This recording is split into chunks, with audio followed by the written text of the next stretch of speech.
weather conditions. I feel like the difficulty really bonded us. So I feel like it set the tone for the rest of the season. Papunta pa lang kami sa set, umaaksyon na kami.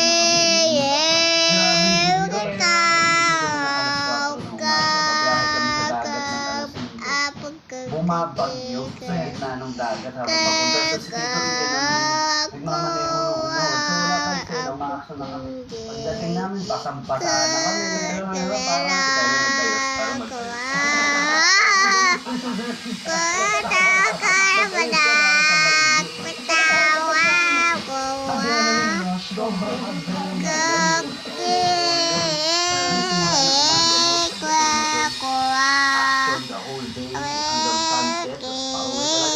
Grabe yung pagod. Gising mo, santo ka na yan.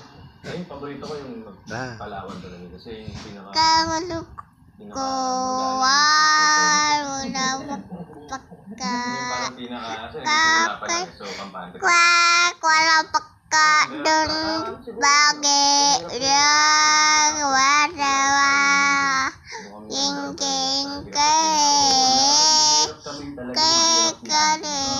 kaming dalawa, meron kami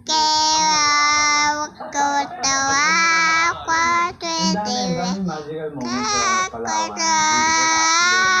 Aside from yung risk namin to shoot, yung risk din ng production, may ilan sa production na hypothermia, kinailangan nasikasuhin ng medic. Tingin ko lahat yung napagdaanan namin, worth it naman. Bye-bye. Win-win para sa lahat.